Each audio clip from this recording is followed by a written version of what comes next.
Madame Ilbodo Nikiema Albert. Je suis au secrétariat général du gouvernement, plus précisément dans le département de la distribution du journal officiel.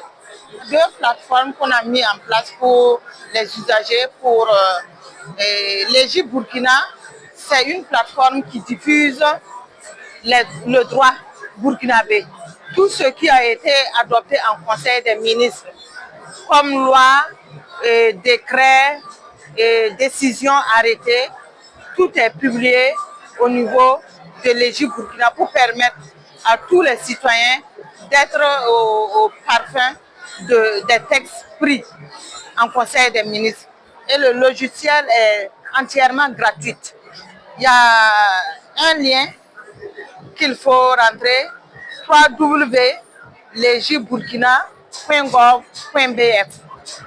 Donc si vous rentrez dans le lien, vous avez l'intitulé de votre texte, vous mettez un mot-clé, il y a un certain nombre de textes qu'on va vous proposer et vous choisissez ce qui vous intéresse. Vous pouvez télécharger. La seconde plateforme, c'est jo.bf. Voilà. Là, c'est uniquement pour le journal officiel.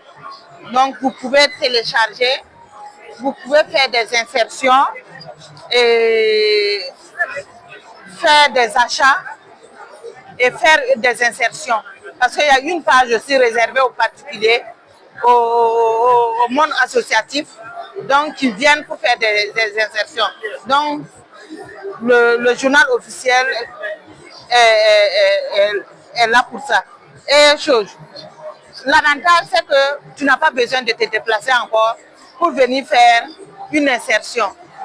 Voilà, avec la plateforme là, tu peux faire l'insertion à distance. Tu peux faire un achat aussi. Je suis Sefas Congo, développeur à Ayobi. Ayobi, c'est une start-up deep tech spécialisée en intelligence artificielle. Elle offre des solutions d'intelligence artificielle au service des entreprises et aux particuliers. Nous sommes situés à la zone du bois.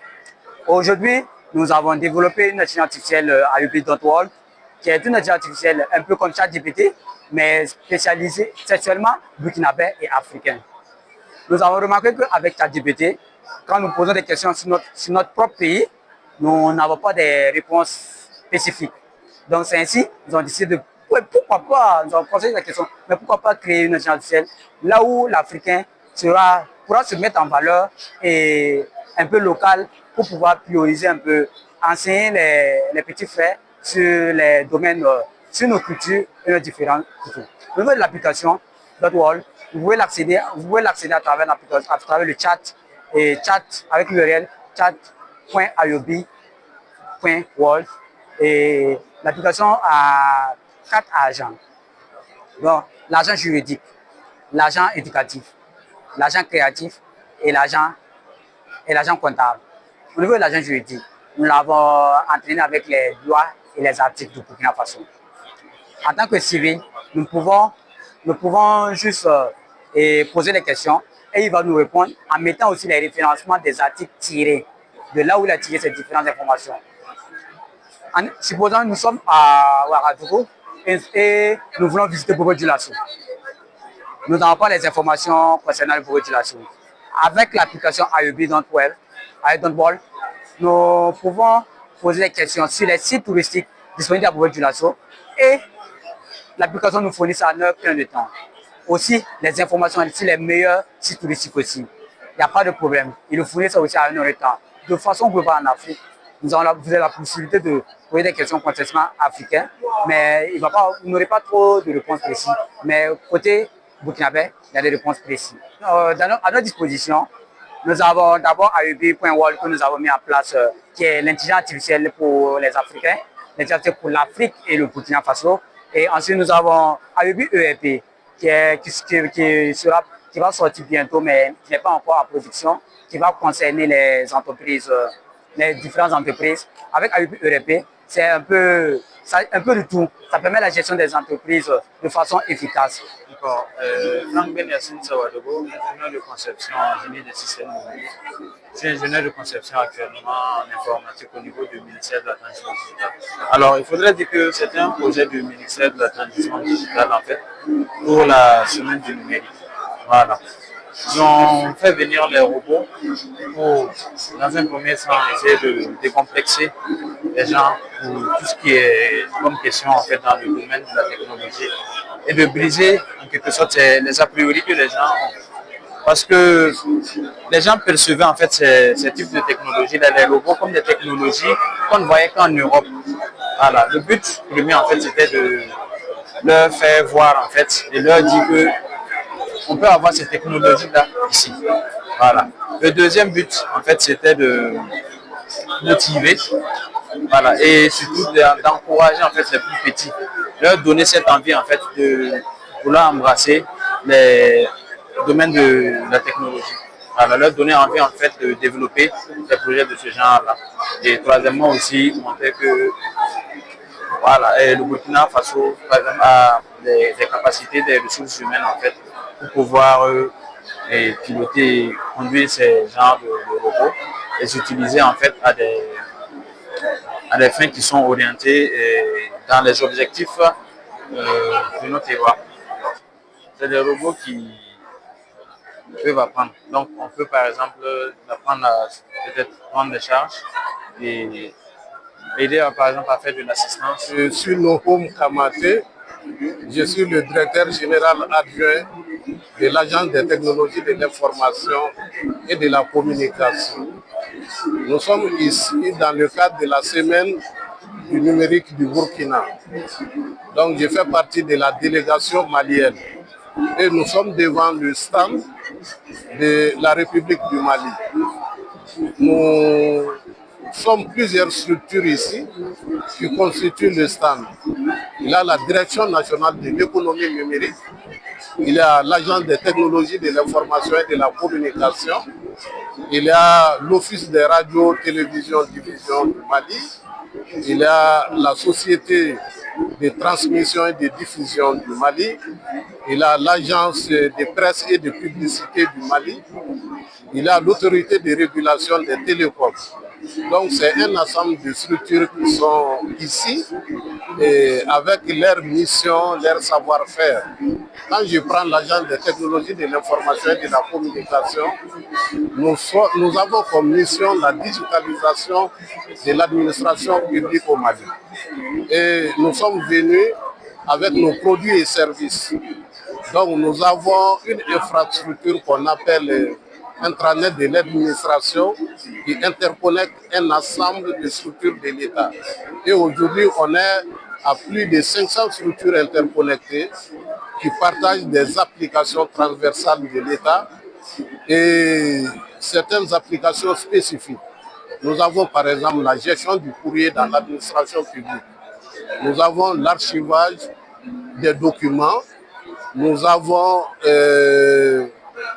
Office Manager, par exemple, qui est une application de gestion du personnel. Nous sommes sur le casier judiciaire de l'État et le certificat de nationalité. Donc, nous avons des projets phares comme la plateforme de gestion du dossier judiciaire.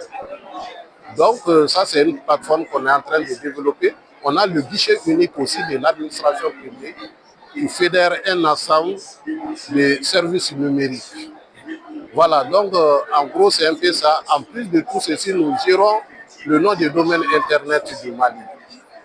Donc qui parle de digitalisation, qui parle d'IA aujourd'hui, et cela passe par des plateformes. Donc ces plateformes-là, pour qu'elles puissent être visibles sur Internet, ont besoin d'un nom de domaine Internet. Nous avons fait des démarches auprès de nos partenaires. Il y a l'ANPTIC, par exemple, qui est une structure homologue de l'Agence des technologies de l'information et de la communication. Nous avons échangé ensemble sur nos différents services que nous proposons à l'administration et nos perspectives.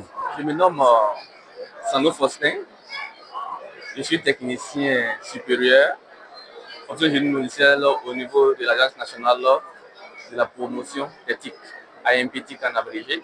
L'AMPTIC étant un EPE d'État, les offres phares de l'AMPTIC sont la communication et la collaboration électronique, les applications et les e-commerce, e-services plutôt, l'hébergement et les infrastructures numériques, l'Internet et le transport de données, le sport et la supervision, le réseau et l'interconnexion, l'appui et conseil stratégie numérique. Tamini Franck Ounial, chargé marketing au sein de l'entreprise Badiam Ligidi. On a 3 applications Ligidi, Chartbus et Faso et Burkina Alert et Ligidi qui vous permet de transférer de l'argent sur différents réseaux. De Wave à Orange, d'Orange à Move, de Sank Money à Telecel Money, en restant directement chez vous à la maison. Donc, vous pouvez télécharger l'application via App Store ou Play Store. Ça dépend de quel genre de téléphone vous utilisez. Et aussi, au sein de notre entreprise, nous avons créé une plateforme d'aide à l'endroit de la population qui permet d'identifier les incendies, les cas de vol, et en tout cas des catastrophes, qui permet de signaler ça sur notre plateforme. Et sur notre plateforme, on a un partenariat avec la gendarmerie, la police, les sapeurs-pompiers et le SAMU. Vous pouvez de façon anonyme et dénoncer sur notre plateforme. Et nous, on va se charger maintenant de relayer ça aux autorités compétentes. Vous tapez burkinaalert.com sur votre moteur de recherche et automatiquement, ça vous envoie sur notre plateforme. Et aussi, on a une autre application de notre Chartbus. Bon, ça, c'est plus pour les entreprises. Par exemple, si vous êtes un entrepreneur, au lieu d'avoir au moins plusieurs WhatsApp sur votre téléphone pour gérer vos collaborateurs, votre application réunit en fait tous vos réseaux sociaux sur une seule plateforme. Vous permet de gérer vos collaborateurs avec un seul téléphone sur une seule application.